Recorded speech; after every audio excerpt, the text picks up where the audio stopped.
Hello everyone, welcome back to another Unreal Engine tutorial video for VR Drift. And this video, we're going to be diving into some sort of linear algebra concepts.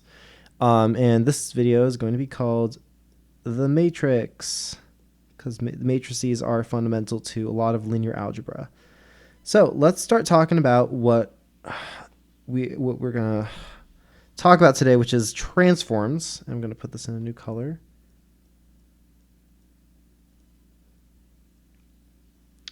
And what transforms mean in the context of a game engine or in a game development.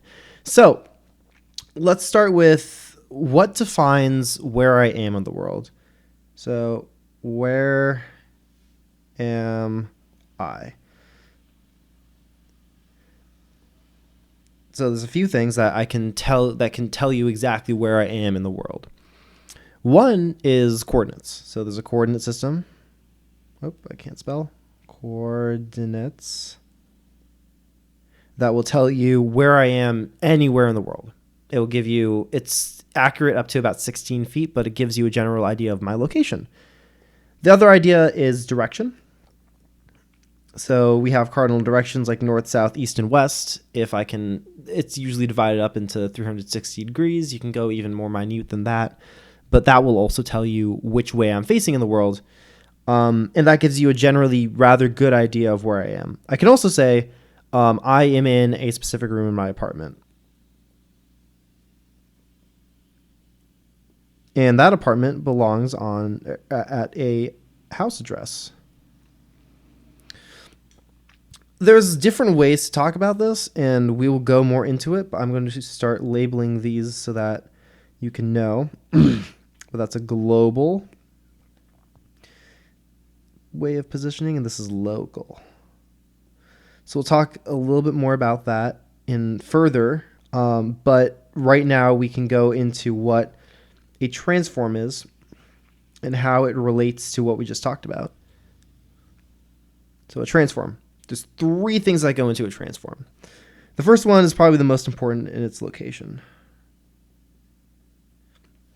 Now, game engines and whatever virtual world you'll make gives you the opportunity to make a specific location, like real. So if I want to make a cave, or if I want to make a school, or if I want to make a beach, I can make those all reality. But they're not going to exist in the real world, so I can't define my location by like global coordinates. By global coordinate system that we have in this world, so like defined by the equator and other geographical lines. So what we're going to have to do is we're going to have to come up with our own coordinate system. So that's usually defined by an x, y, and a z axis. Cool. And along with location, we have rotation. So while I am in this world, and you can define where I am by giving me coordinates to my location, you can't tell which way I'm looking, or if I'm lying down, or if I'm standing up, or if I'm looking at the sun during a sunrise or something. So that's also defined by an x, y, and z axis. Actually, the same x, y, and z axis as before, and combined together, these create what a lot of people call the 6 degrees of freedom. 6 degrees of freedom. And that can pretty much give you a position, or an exact position of any object in the real world. But in a transform, we are also looking at one last value, and that's scale. Scale is something specific to game engines because a lot of games manipulate objects in ways that can't just be described by location and rotation. So the scale is defined by it's a unit, x, y, and z, and those are also along the axes, but each one can be it can be manipulated independently, so that you can change those values. All of those work together to explain the state of an object, and there's of course different things you can change about the object, like the color or the material, but those don't fall under the actual transform. Now, let's talk about how this works with a game engine. And this probably won't take terribly long. So, in engine. So right now we have a location, rotation, and scale, right? So a location,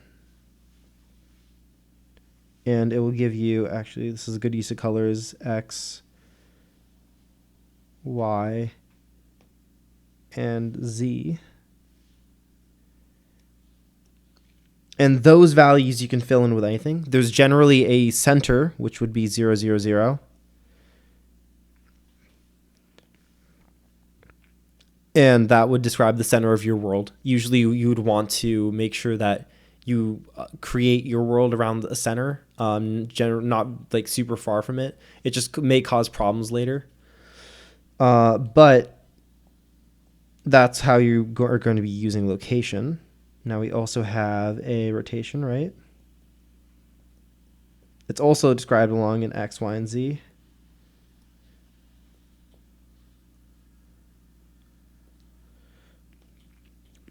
And that describes your rotation along specific X, Y, and Z axes. So, for example, let me draw something out really quickly. So, X, Y, and the Z axis.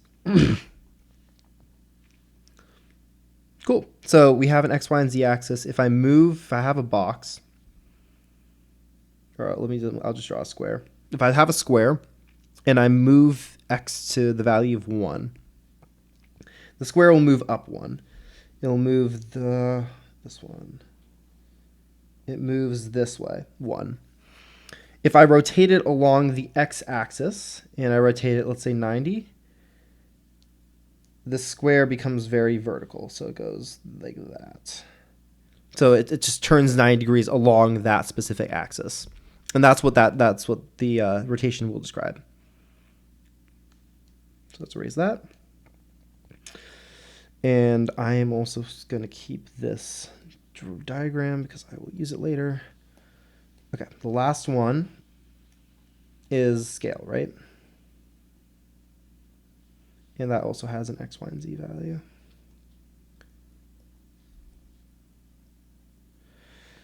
So what scale describes is how you can stretch things out, essentially. So I can make objects bigger. Let's say I just or if I have a little plant here. Ooh, a little leaf. And I want it to grow taller. What axis do I need to stretch this plant on to make it grow taller? Of course, this isn't the best method to grow a plant in-game, or not in-game. Yeah, in-game or in-engine. But if I want this plant to grow taller, I can, if this value, their default is 1, but I can increase this value to 2, and this plant will grow taller. The leaves will get stretched, and there's a lot of morphing that gets done, and that's why I'm saying don't use this method to grow a plant in game, but it's a good example to teach. Cool. Now, in addition to this, let's talk about global and local that we referenced up here. So, global talks about your coordinates in a global system. So, we have a center of the world and we have a regular rotation. So if I want to plop an object straight into my editor, it gives a global location, position, and location, rotation, and scale. However, there are ways you can have objects move with each other. For example, let's say if I have a character and I want them to get into a car. So let's say local. I have, this is me, sure. And I have a car here. This is a terrible looking car, but hey, it's my first car. And I can walk around, I can move this character, but as soon as I get into that car and I want to move around, I want myself to move with the car. So the car is being possessed by my controller. I'm controlling the car, but I want my own character model to move around with the car. So what we can do is this car is on a coordinate system too. X, Y, and Z. So it's on its own coordinate system as well. If my character gets into the car, I can make my character a child of the car. And what that essentially means is now my car is on a higher level than my character. So there's a hierarchy. Let me draw that out really quickly.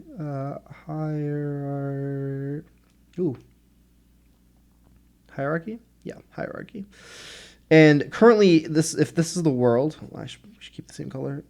So this is the world, and we have my car, and we have myself. Now, as soon as I get into the car, I can tell the code, hey, I'm not my own character anymore. Now I'm a subsidiary of the car.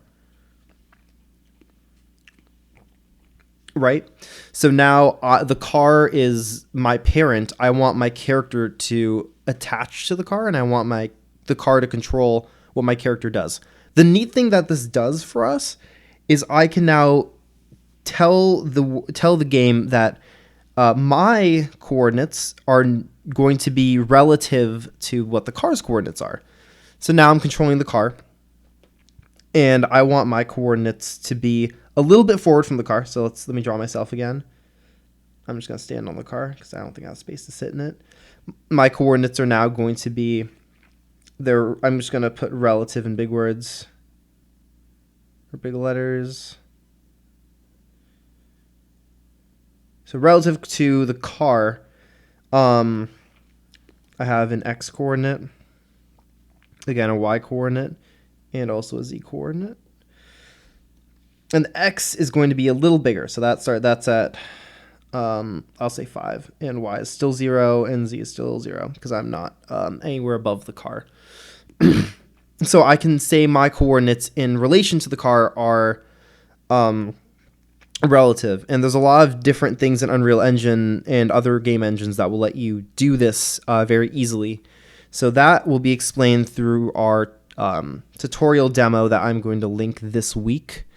Other than that, that is all I wanted to explain, just in general, what transforms are, how they apply locally versus globally, and what values you can change and how you can visualize it before you just go in and start plugging and playing. Thanks so much for watching, and I'll see you in the next video.